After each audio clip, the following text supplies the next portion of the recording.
Om Swastiastu. Perkenalkan, kami dari kelompok 6 akan memaparkan materi kami yang berjudul Evolusi Teori Manajemen dan Lingkungan Eksternal. Sebelumnya, perkenalkan nama saya Puturani Suryanti, NPM 238, dan teman saya Ervina Mulyana, NPM 703, teman saya lagi satunya Nipande Wayan Warniti, NPM 145, dan teman saya lagi Iko Mangsai Rama, Swatnyana, NPM 091. Untuk materi yang pertama, yaitu teori manajemen. Teori manajemen, perkembangan teori manajemen pada saat ini telah berkembang dengan pesat. Tapi sampai detik ini pula belum ada sesuatu teori yang bersifat umum, maupun berupa kumpulan-kumpulan hukum bagi manajemen yang dapat diterapkan dalam berbagai situasi dan kondisi. Para manajemen banyak mengalami dan menjumpai pandangan-pandangan berbeda tentang pandangan hanya dapat diterapkan dalam berbagai masalah yang berbeda pula. Sedangkan untuk masalah-masalah yang sama belum tentu dapat diterapkan.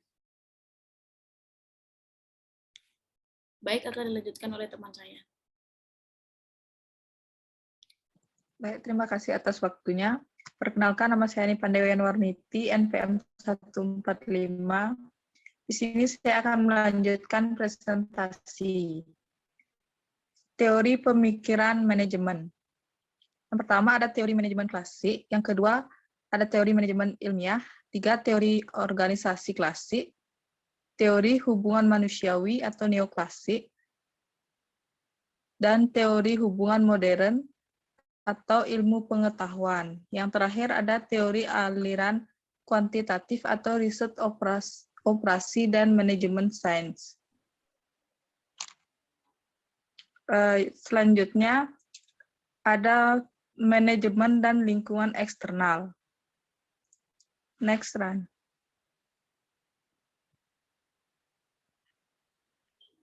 Manajemen lingkungan adalah aspek-aspek dari keseluruhan manajemen termasuk perencanaan yang menentukan dan membawa pada implementasi kebijakan lingkungan. Manajemen lingkungan selama ini sebelum adanya ISO 1401 berada dalam kondisi terpecah-pecah dan tidak memiliki standar tertentu dari satu daerah dengan daerah lain. Dan secara internasional berbeda penerapannya antara negara satu dengan lainnya. Praktik manajemen lingkungan yang dilakukan secara sistematis, prosedural, dan dapat diulang disebut dengan sistem manajemen lingkungan atau AMS. Terima kasih atas waktunya. Di sini saya akan melanjutkan presentasi yaitu definisi lingkungan. Lingkungan menurut definisi umum yaitu segala sesuatu di sekitar subjek manusia yang terkait dengan aktivitasnya. Elemen lingkungan adalah hal-hal yang terkait dengan tanah, udara, air, sumber daya alam, flora, fauna, manusia, dan hubungan antar faktor-faktor tersebut. Titik sentral isu lingkungan adalah manusia. Jadi manajemen lingkungan bisa diartikan sebagai sekumpulan aktivitas merencanakan dan menggerakkan sumber daya manusia dan sumber daya lain untuk mencapai tujuan kebijakan lingkungan yang telah ditetapkan. Next.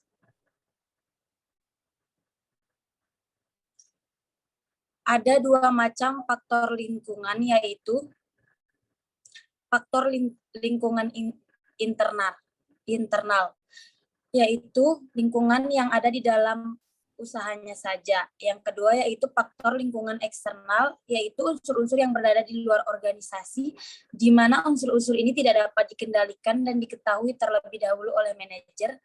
Nah, di samping itu juga akan mempengaruhi manajer dalam mengambil keputusan yang akan dibuat. Unsur-unsur lingkungan eksternal organisasi contohnya yaitu seperti perubahan ekonomi, peraturan pemerintah, perilaku konsumen, perkembangan teknologi, politik, dan lain sebagainya. Sekian akan dilanjutkan oleh teman saya.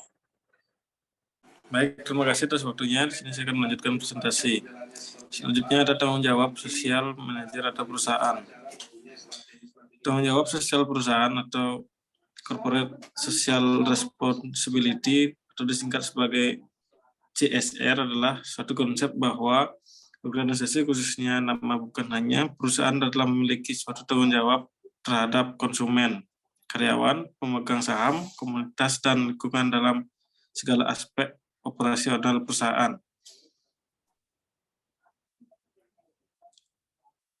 Untuk menunjukkan bahwa perusahaan adalah warga dunia bisnis yang baik, maka perusahaan dapat membuat pelaporan atas dilaksanakannya beberapa standar CSR, termasuk dalam hal pertama ada akuntabilitas atas standar AA1000 berdasarkan laporan sesuai standar John Elkington, yaitu laporan yang menggunakan standar triple bottom line atau disingkat sebagai 3PL. Yang kedua ada global reporting yang mungkin merupakan acuan laporan keberlanjutan yang paling banyak digunakan sebagai standar saat ini. Ketiga ada VRET atau acuan pemantauan. Keempat ada laporan berdasarkan standar akuntabilitas sosial internasional SA8000. Terakhir ada standar manajemen lingkungan berdasarkan ISO 14000.